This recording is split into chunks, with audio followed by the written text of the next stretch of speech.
Jesus' name. Amen. This morning I want to share with you on the topic, you are invited. You are invited. And we want to look from the scripture, Luke chapter 4. Luke chapter 4, in fact, it's a long scripture I would like us to read because it's very important, and that will summarize everything that I'm going to share this morning. I will need my reader to help me to read from verse 7. From verse 7. Luke 14, verse 7. As we know, our theme says great invitation. Great invitation. Okay, are you ready? Okay.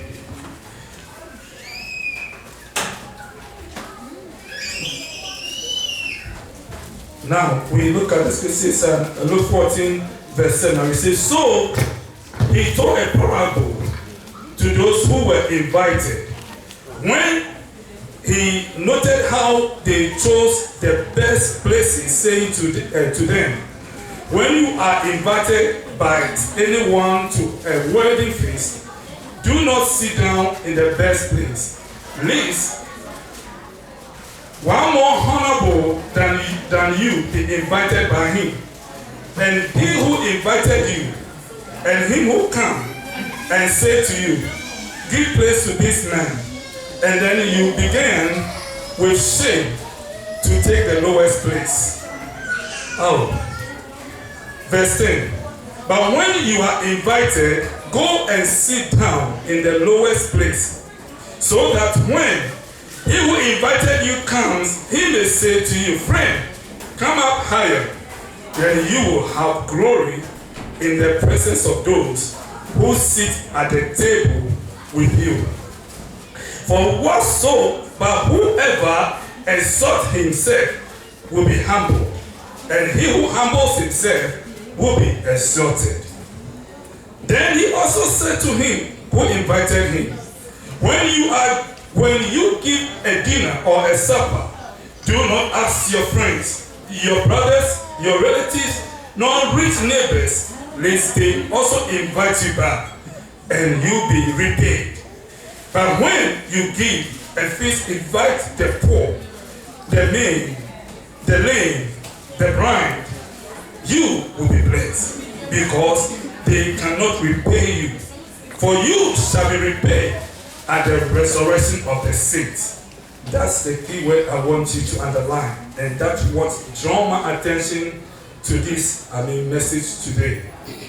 It says that, and you will be blessed because they cannot repay you, for you shall be repaid at the resurrection of the saints. Hallelujah.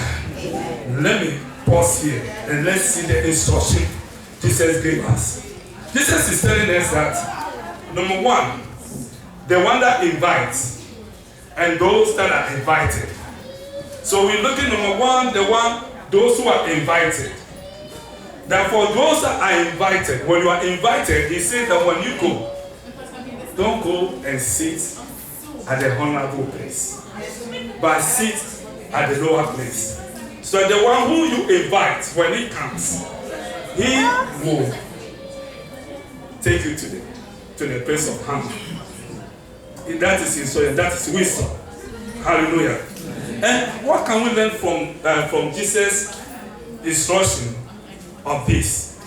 You know, sometimes when you are invited to a place, maybe you may have a title, maybe you are a big person, you hold dignity, or people know you around, you know. But when you go, don't go and show yourself up, because you know people know you. So then I'm going to sit in this place.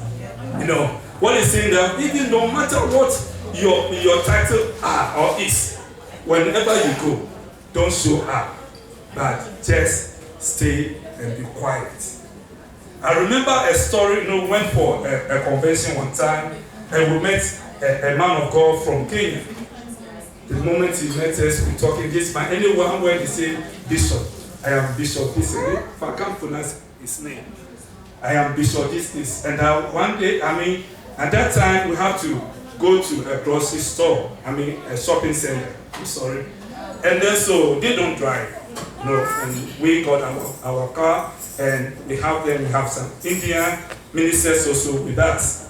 In the car, this man, Bishop said this, I do this, Bishop this. And these Indian pastors were in the car with the quiet.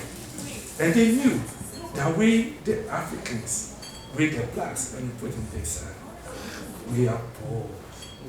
You know. And then they became fed up, and they asked, so how many churches are under you? And then the Indian minister, they said, we have 200 churches we built around. And they began, this man became quiet. You know, don't boast of what you don't know those around who they are. Amen. I don't understand, Fred. I would say, comprehend too. Am I right?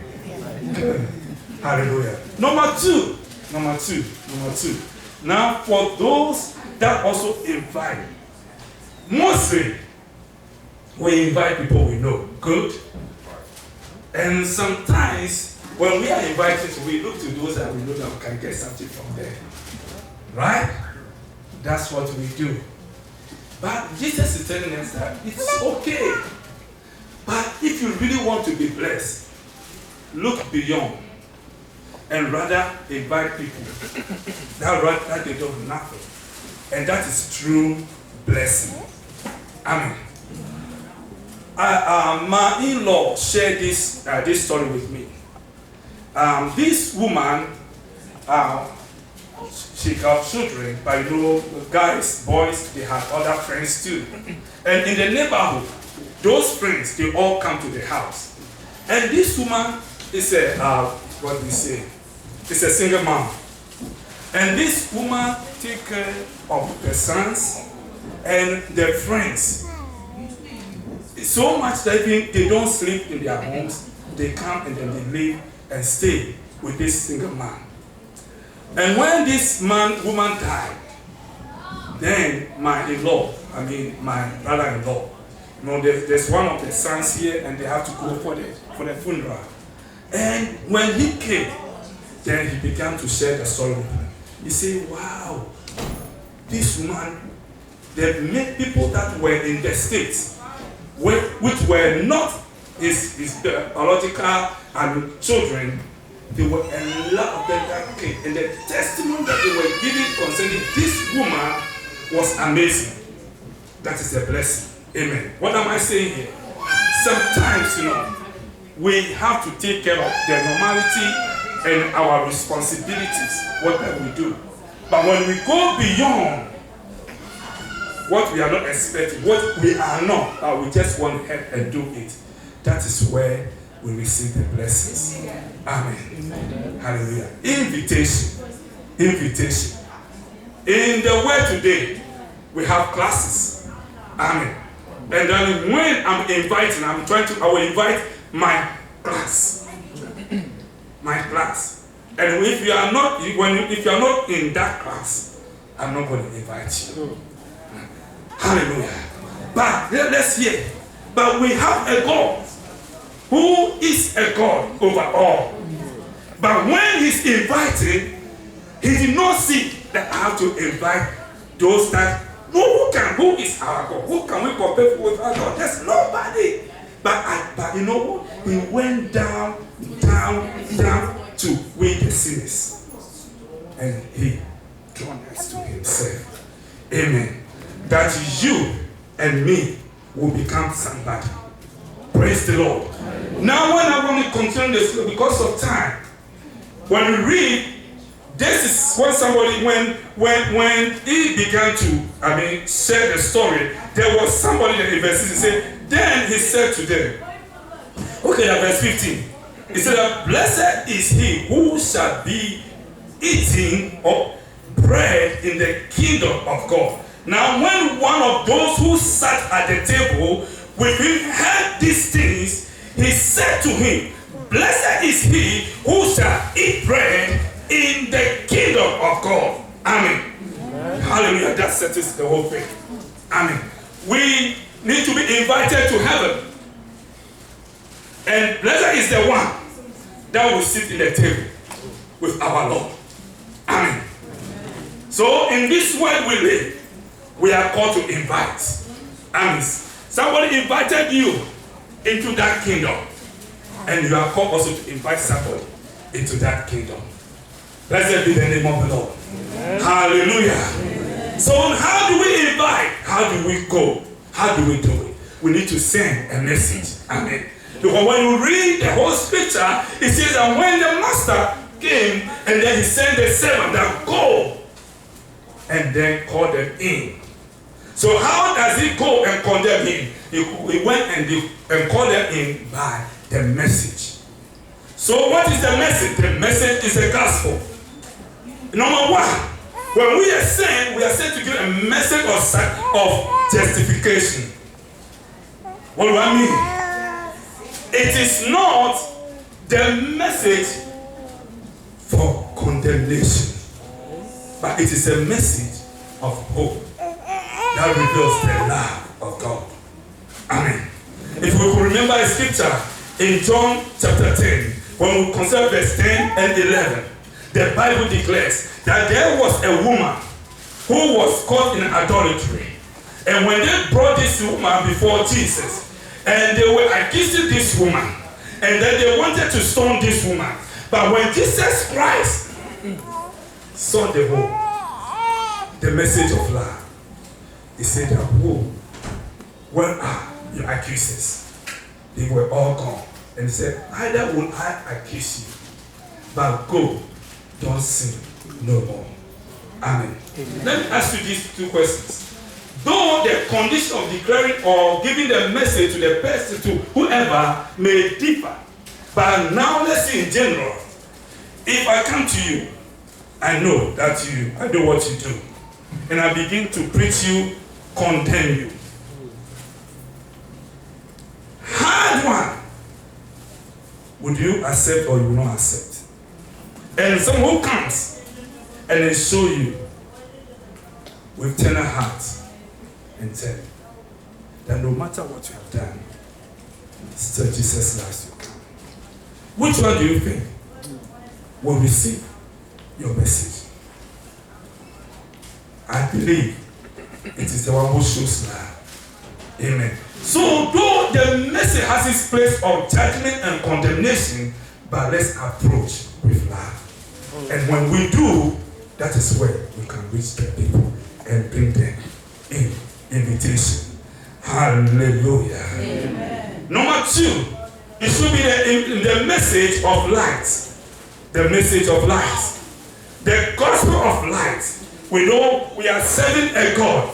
When we read John chapter 1, verse 4 and verse 5, it says, in him there is life, and it's the light of men. Glory to God. The light of men. There's no darkness in him. The light of men. The light of men. And now let's see. You know, the enemy works in darkness. Everything he does in darkness. Because what he does, and when he comes to steal. What does the 18th person comes to do? He said when no daylight, do this time has professional ones. They can just speak from you. But in actual fact, the enemy works in darkness. And by the see that when Jesus came, he came to show us light. How that's work.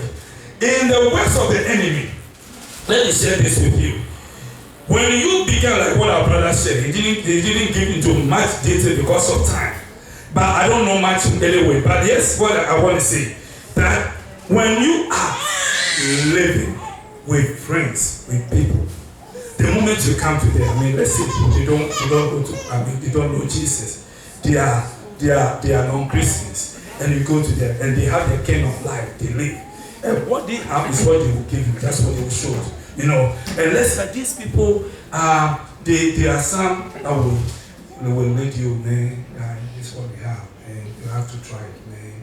It's good, man. You try it, it's good, man. So no, I don't want. I said, man, it's good, man. You try, and you will try. You know, but first You do it in secret. The students, when they are from school and they begin to learn to smoke, they hide it. It's darkness. They never show it out. But as time goes on, when they become okay, then you said you come to public. Everything begins in the darkness. You hide it before in the public. That's what it begins. And so the same thing as I'm speaking. If you are doing something that you try to hide it from people, it doesn't go to public, because you think that when people see you, they will accuse and they will talk about it, or you will shy. So you are hiding it.